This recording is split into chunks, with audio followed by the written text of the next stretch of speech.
Apreciados amigos, en estos estudios, ustedes lo saben, he venido insistiendo en que aún en este mundo, un mundo cada vez más cruel y más violento, un mundo en que el hombre se ha transformado en un lobo para el hombre, las promesas de Dios, lejos de haber caducado, cobran un significado muy real. Sí, aún en este mundo tan agobiado y atribulado, hay razones para tener esperanza, hay razones para sentirnos animados porque nuestro Padre que está en los cielos ha comprometido su fidelidad como garantía del cumplimiento pleno de sus promesas. Pero allá en el fondo de la mente, una pregunta podría estar demandando una respuesta coherente. En efecto, con temas como los últimos en particular, los vinculados con el capítulo 7 del libro de Daniel y con las pistas identificadoras del poder simbolizado por el cuerno pequeño, ¿qué es lo que nos queda ahora? ¿No se nos ha privado aparentemente de toda certeza, de toda seguridad? Mis estimados amigos, si así lo estuvieran sintiendo, creo poder comprenderlos porque somos muchos los que pudimos haber pasado por una vivencia similar. ¿Qué vivencia? Pues la de haber vivido por años sin mayores preocupaciones espirituales, con la plena convicción de pertenecer a la única organización religiosa verdadera, permitiendo así que fueran otros quienes nos dictaran qué creer y cómo expresarlos en ritos y en ceremonias. Y encontrarnos ahora, en forma más o menos repentina, con que esa convicción podría estar necesitando de una profunda revisión. Es como si creyendo gozar de buena salud, un chequeo o control médico de rutina nos colocara ante la realidad de un problema serio del que ni siquiera sospechábamos. ¿No nos sentiríamos mal, muy mal anímicamente hablando? ¿Qué hacer con la evidencia bacteriológica aportada por el laboratorio? ¿Qué hacer con los resultados de la biopsia o de alguna cirugía exploratoria? ¿Cerrar los ojos ante la evidencia y esforzarnos por olvidarla, por sepultarla más allá de todo recuerdo? Algunos lo hacen así, pero no solo no resuelven sus problemas, sino que peor aún los agravan, ya que con una postergación tal se niegan a sí mismos la posibilidad de alguna terapia oportuna y remediadora. Lo mismo podría ocurrir en la vida espiritual, en el campo de nuestras convicciones religiosas más íntimas. Y en esto podríamos estar actuando en forma un tanto inconsistente. Me explico. Aprobamos de corazón que los paganos se conviertan al cristianismo y nos alegramos sinceramente por ello. No obstante, no siempre pensamos en cuánto pudo haberles costado desprenderse de convicciones íntimas, cuánto sacrificio pudo haberles representado una decisión por Cristo.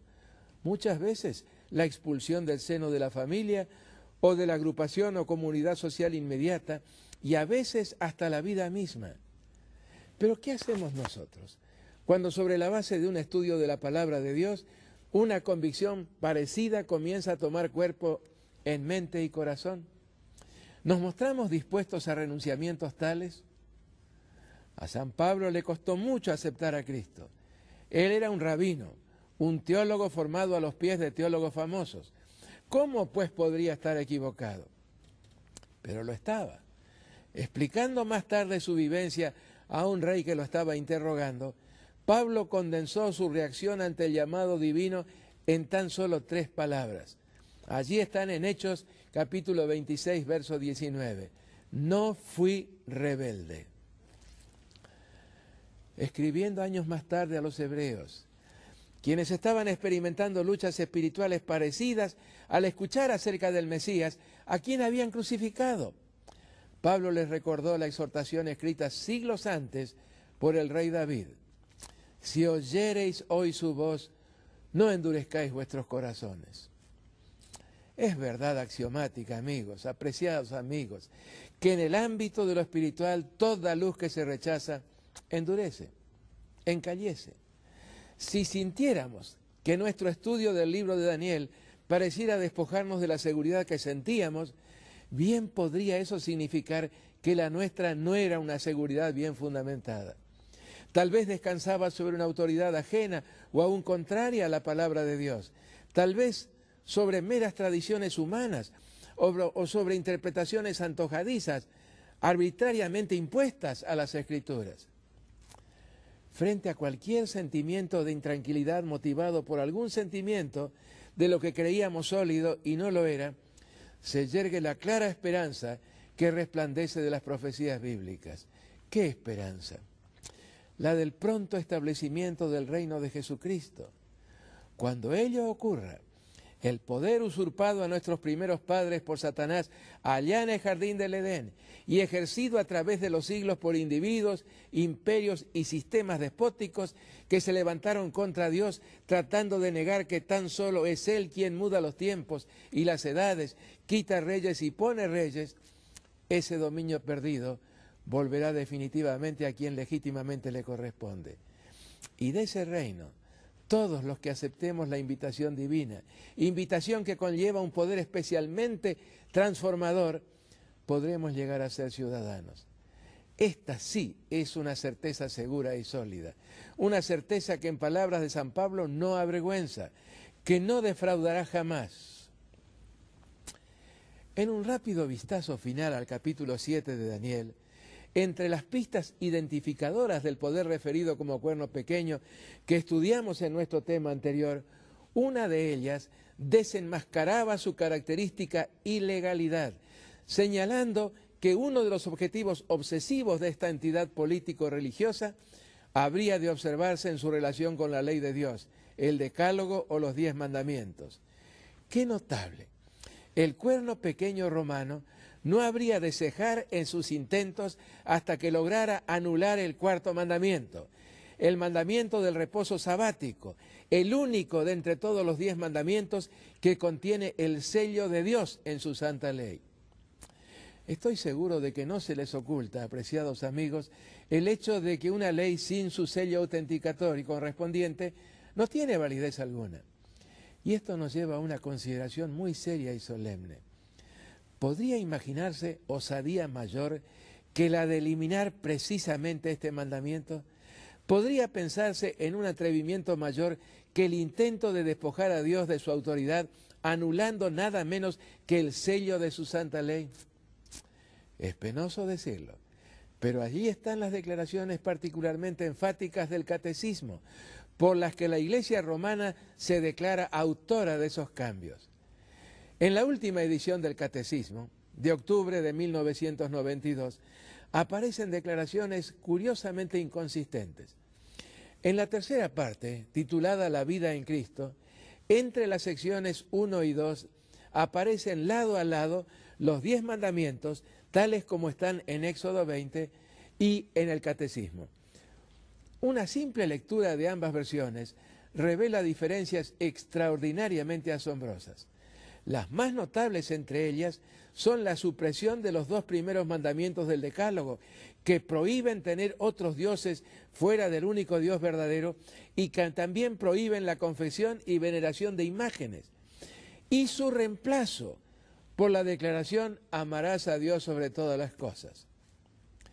La otra es la eliminación del 4.º mandamiento, que establece la observancia del sábado. Nada menos que el mandamiento que contiene el sello de Dios en su ley, sustituido alevosamente por una frase totalmente ajena al Decálogo: santificarás las fiestas. Dios declaró su ley perfecta. Allí lo vemos en el Salmo 19:7, y reiteradamente subrayó tanto su permanencia eterna como su inmutabilidad. Si algo que es perfecto, como lo es únicamente todo aquello que procede de Dios, es modificado por el hombre, no importa qué autoridad se argumente poseer para hacerlo, por ese mismo hecho se vuelve imperfecto e ilegal, ¿verdad, amigos? Por otro lado, cualquier modificación del Decálogo lo priva también de su inmutabilidad, como expresión del carácter del legislador, de Dios como su autor. Dios estableció el día sábado en el principio. Es más, lo bendijo y lo santificó, como se registra en el relato de la creación de todas las cosas. Más tarde lo reiteró en sus plenos alcances en el monte Sinaí, cuando escribió su ley sobre 2 planchas de piedra. Cristo y los apóstoles lo guardaron fielmente, y lo mismo hizo la bienaventurada Virgen María. Es más, Cristo reiteradamente ejemplificó la correcta observancia del único día apartado por Dios, y se declaró a sí mismo Señor del sábado. Por lo tanto, solamente el sábado, con exclusión absoluta y total de cualquier otro día, puede ser referido como día del Señor. El establecimiento y consagración del domingo como día de observancia religiosa fue obra de un emperador romano, Constantino I el Grande, quien pretendió haberse convertido al cristianismo. Lo hizo mediante sus dos leyes o decretos dominicales, del 3 de marzo y del 3 de julio del año 321. Nada hay en esas leyes relacionado con el cristianismo, sino tan solo la observancia pagana del venerabilísimo Día del Sol. Fue en la iglesia cristiana de aquellos días, que ya había avanzado no poco por el sendero del compromiso y de la claudicación, la que tristemente se dedicó con gran afán a encontrar razones bíblicas totalmente inexistentes, por otro lado, para justificar el cambio del día de reposo del sábado al domingo. Al resultar infructuosos todos esos intentos, la Iglesia optó por declararse ella misma como la única responsable del cambio. Muy difícil y penosa es, por otro lado, la situación de las iglesias protestantes, las que a 17 siglos del cambio todavía insisten en la observancia del falso día de reposo, el domingo, mientras continúan la búsqueda imposible de lo inexistente, de alguna declaración bíblica que pudiera respaldar ese atentado contra la ley de Dios. En el Sermón del Monte se encuentran con un muro sencillamente infranqueable, ineludible. En efecto, y leo palabras de Jesús en el Evangelio según San Mateo, capítulo 5, versos 17 al 19. No penséis que he venido para abrogar la ley o los profetas. No he venido para abrogar, sino para cumplir. Porque de cierto os digo que hasta que pasen el cielo y la tierra, ni una jota, ni una tilde pasará de la ley hasta que todo se haya cumplido. De manera que cualquiera que quebrante uno de estos mandamientos muy pequeños y así enseñe a los hombres, muy pequeño será llamado en el reino de los cielos. Mas cualquiera que los haga y los enseñe, éste será llamado grande en el reino de los cielos. Qué triste, ¿verdad, amigos? La pretensión de honrar a Dios observando celosamente un día que Dios jamás santificó y para cuya observancia no existe ningún texto bíblico, ni siquiera uno que remotamente pudiera sugerir alguna indicación divina en ese sentido. Después de estas sobrias reflexiones, que revelan la extrema seriedad de lo que estamos considerando juntos, estamos ahora en condiciones de iniciar el estudio del capítulo 8 del libro de Daniel. Lo que lo hace particularmente significativo es el hecho de que en este capítulo se completa, específicamente en el verso 14, toda la presentación profética del libro. Todo lo que sigue, hasta la conclusión del capítulo 12, el último del libro, consiste en explicaciones adicionales proporcionadas mayormente por Gabriel y relacionadas con los acontecimientos presentados simbólicamente en los capítulos 7 y 8. ¿Qué fue lo que se le mostró a Daniel en la visión registrada en el capítulo 8? Escenas muy extrañas, consistentes en símbolos y figuras cargados de significado. Cuenta el profeta que vio dos animales sobre el escenario de las tierras del Oriente Medio de aquellos días, contendiendo ferozmente entre sí. Primeramente un carnero de 2 cuernos y posteriormente un macho cabrío o chivo, unicornio, es decir, de un solo cuerno. En la primera escena, la figura dominante fue el carnero, concentrando su accionar en acometidas incontenibles hacia el oeste, el norte y el sur, al punto de que, de acuerdo a Daniel 8:4, ninguna bestia, es decir, ningún otro poder, podía parar delante de él, ni había quien escapase de su poder, y hacía conforme a su voluntad y se engrandecía, según reza el verso 4. Mientras estaba en lo que podría considerarse como el apogeo de su poder, se produjo un cambio dramático en la escena. La hegemonía manifiesta del carnero le fue disputada por otro poder simbólico, un macho cabrío que procediendo del oeste lo derribó por tierra pisoteándolo sin misericordia. Según algunas de las frases registradas en los versos 5 al 8, Un macho cabrío venía del lado del poniente, sobre la faz de toda la tierra, sin tocar tierra, y vino hasta el carnero, y corrió contra él con la furia de su fuerza. Se levantó contra él y lo hirió y le quebró sus 2 cuernos, y el carnero no tenía fuerzas para pararse delante de él. Lo derribó, por tanto, en tierra y lo pisoteó, y no hubo quien librase al carnero de su poder. Y el macho cabrío se engrandeció sobremanera. Sí, ese macho cabrío habría de crecer notablemente, pero en forma sorpresiva habría de producirse un notable cambio en la escena.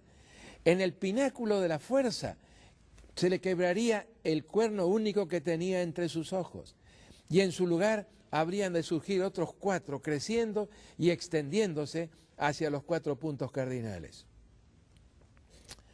Un nuevo cambio de escena introdujo entonces lo que a todas luces es lo verdaderamente importante y significativo de toda la visión.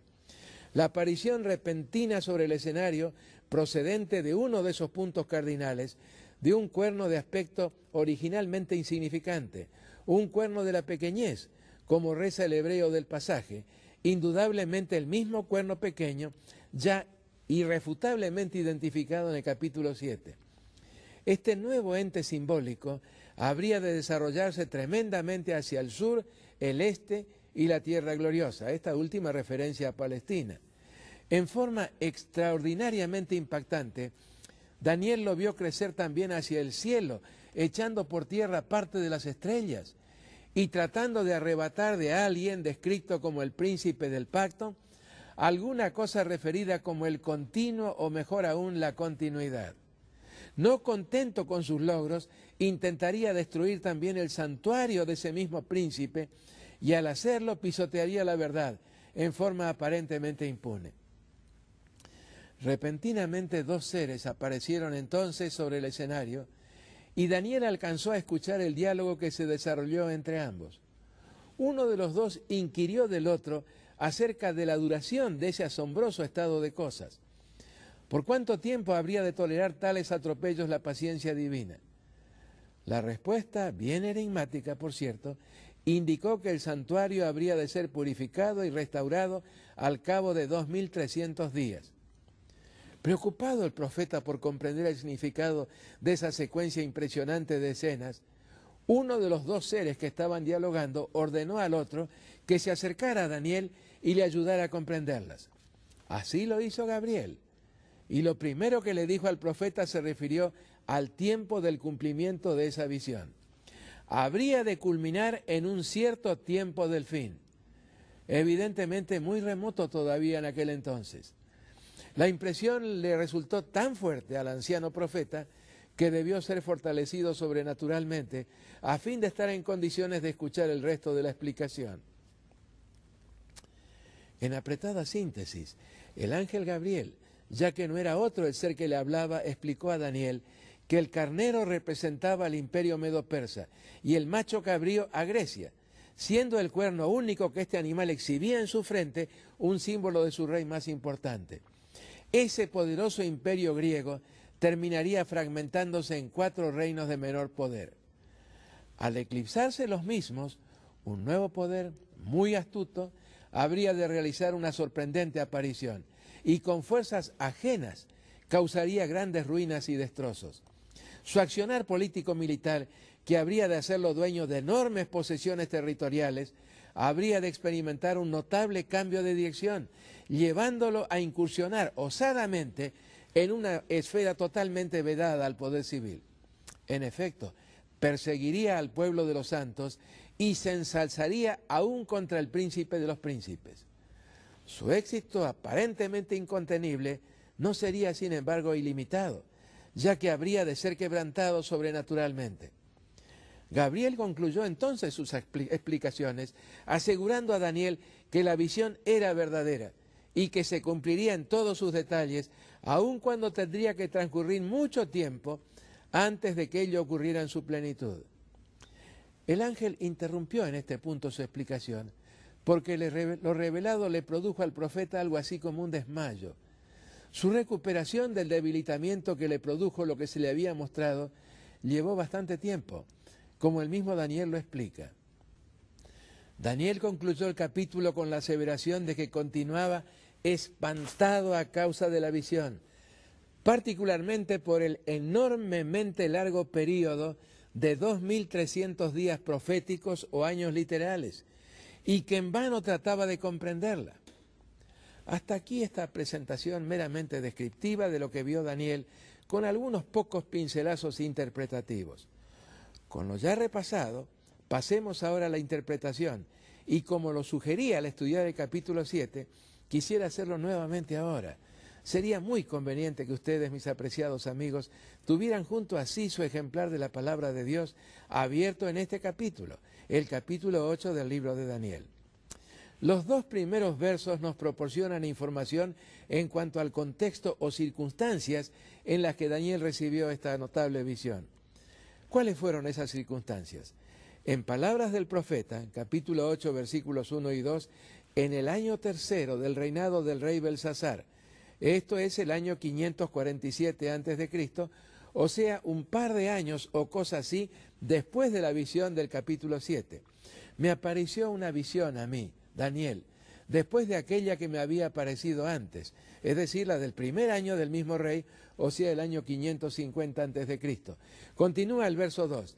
Vi en visión, y cuando la vi yo estaba en Susa, que es la capital del reino de la provincia de Elam. Vi pues en visión, estando junto al río Ulai. En este pasaje, referido, como ya lo indicamos, a las circunstancias en las que le fuera dado este mensaje profético, Daniel nos dice que se encontraba en Susa, la capital de lo que había sido el antiguo reino de Elam, transformado ahora en provincia babilónica. Esto es a unos 300 kilómetros al sudeste de Babilonia. En el momento de la visión, se encontraba sobre las márgenes del río Ulai, importante canal de unos 300 metros de anchura que pasaba al sur de la mencionada ciudad de Susa y que volcaba sus aguas en el río Carún. Daniel no nos dice qué estaba haciendo en ese lugar, ni tampoco nos proporciona plena seguridad de que realmente se encontraba allí, a tanta distancia de la capital imperial. Como ustedes lo saben, apreciados amigos, las escenas de una visión resultaban siempre tan reales, tan vívidas, que luego de verlas, el profeta tenía alguna dificultad en establecer sobre la base de su vivencia si había estado realmente en el lugar o si solamente se le había mostrado la escena en visión. La forma de la descripción parece sugerir, sin embargo, que el profeta estaba allí, probablemente en cumplimiento de alguna misión o función oficial. El verso 3 nos proporciona el primer elemento descriptivo de la visión en sí y lo hace con estas palabras. Alcé los ojos y miré, y he aquí un carnero estaba delante del río, y tenía 2 cuernos, y aunque los 2 cuernos eran altos, uno era más alto que el otro, y el más alto creció después. Lo visualizamos, ¿verdad? Un animal, un carnero, no una bestia feroz como las descritas en el capítulo 7, sino un carnero, o si lo prefiriéramos un cordero. La elección de este símbolo para representar a una nación o imperio resulta por demás llamativa. ¿Por qué? Primero, por la conducta totalmente desusada exhibida por el animal. Y segundo, porque el cordero era el animal ofrecido diariamente, de mañana y de tarde, en el santuario israelita. La mención de este animal en este contexto podría tal vez estar anticipando algún mensaje relacionado con aquel santuario. Bueno, no podemos dedicar ahora todo el tiempo necesario para la consideración del tema del santuario, interesante como podría serlo.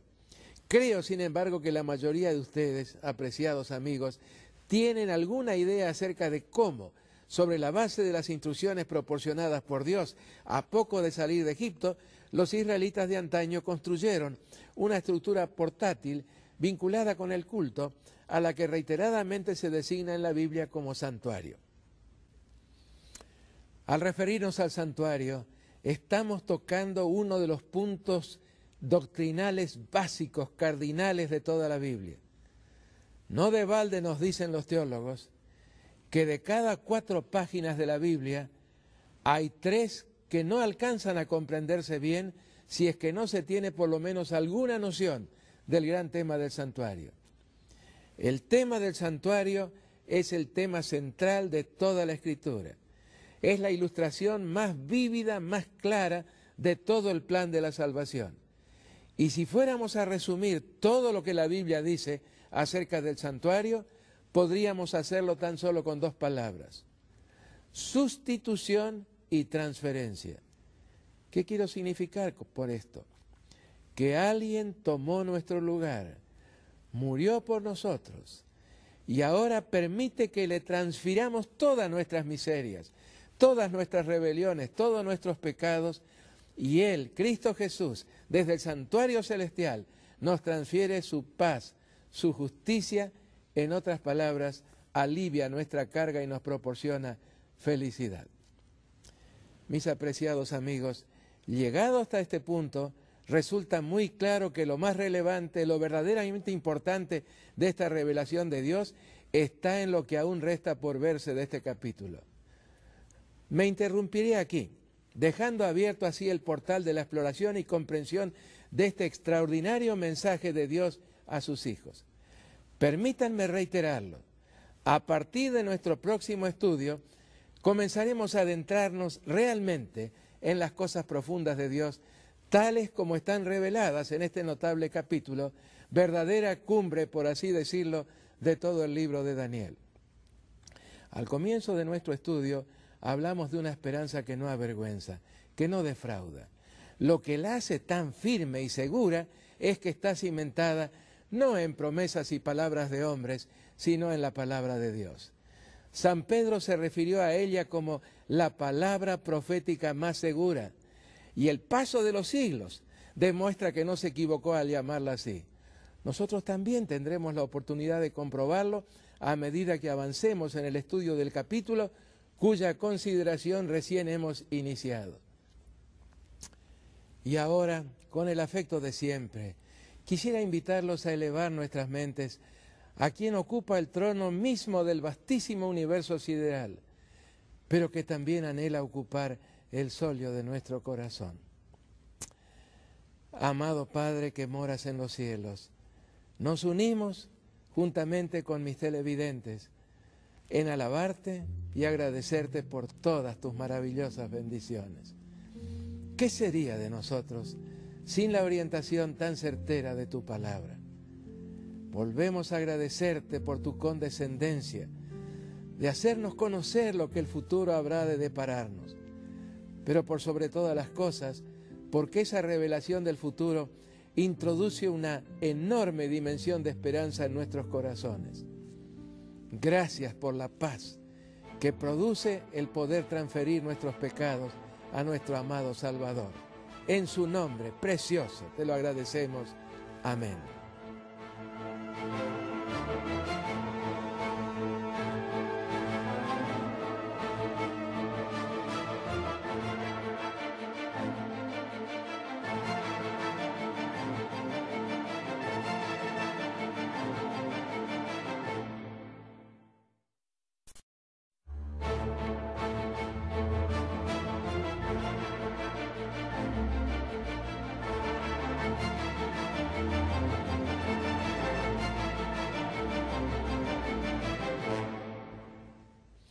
Apreciados amigos, en estos estudios, ustedes lo saben, he venido insistiendo en que aún en este mundo, un mundo cada vez más cruel y más violento, un mundo en que el hombre se ha transformado en un lobo para el hombre, las promesas de Dios, lejos de haber caducado, cobran un significado muy real.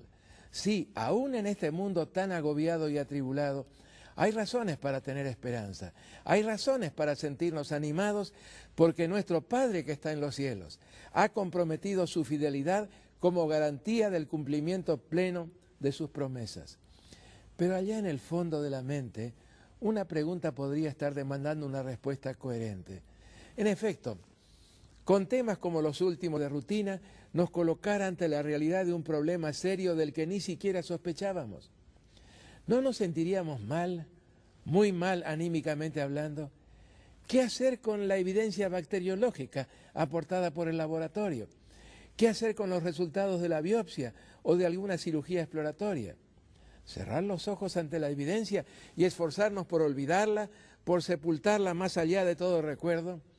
Algunos lo hacen así, pero no solo no resuelven sus problemas, sino que peor aún los agravan. ya que con una postergación tal se niegan a sí mismos la posibilidad de alguna terapia oportuna y remediadora. Lo mismo podría ocurrir en la vida espiritual, en el campo de nuestras convicciones religiosas más íntimas. Y en esto podríamos estar actuando en forma un tanto inconsistente. Me explico.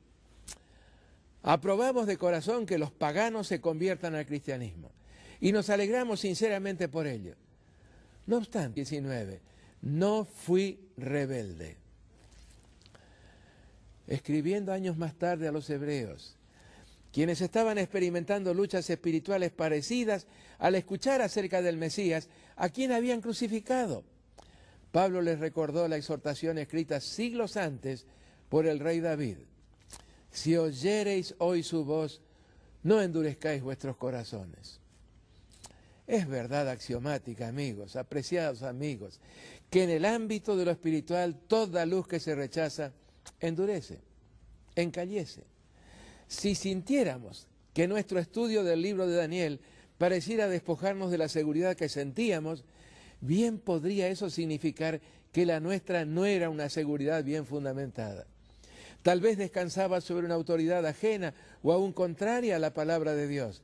Tal vez sobre meras tradiciones humanas o sobre interpretaciones. No siempre pensamos en cuánto pudo haberles costado desprenderse de convicciones íntimas, cuánto sacrificio pudo haberles representado una decisión por Cristo. Muchas veces la expulsión del seno de la familia o de la agrupación o comunidad social inmediata, y a veces hasta la vida misma. Pero ¿qué hacemos nosotros cuando sobre la base de un estudio de la palabra de Dios, una convicción parecida comienza a tomar cuerpo en mente y corazón? ¿Nos mostramos dispuestos a renunciamientos tales? A San Pablo le costó mucho aceptar a Cristo. Él era un rabino, un teólogo formado a los pies de teólogos famosos. ¿Cómo pues podría estar equivocado? Pero lo estaba. Explicando más tarde su vivencia a un rey que lo estaba interrogando, Pablo condensó su reacción ante el llamado divino en tan solo 3 palabras. Allí están en Hechos, capítulo 26, verso 10 en particular, los vinculados con el capítulo 7 del libro de Daniel y con las pistas identificadoras del poder simbolizado por el cuerno pequeño. ¿Qué es lo que nos queda ahora? ¿No se nos ha privado aparentemente de toda certeza, de toda seguridad? Mis estimados amigos, si así lo estuvieran sintiendo, creo poder comprenderlos, porque somos muchos los que pudimos haber pasado por una vivencia similar. ¿Qué vivencia? Pues la de haber vivido por años sin mayores preocupaciones espirituales, con la plena convicción de pertenecer a la única organización religiosa verdadera, permitiendo así que fueran otros quienes nos dictaran qué creer y cómo expresarlos en ritos y en ceremonias.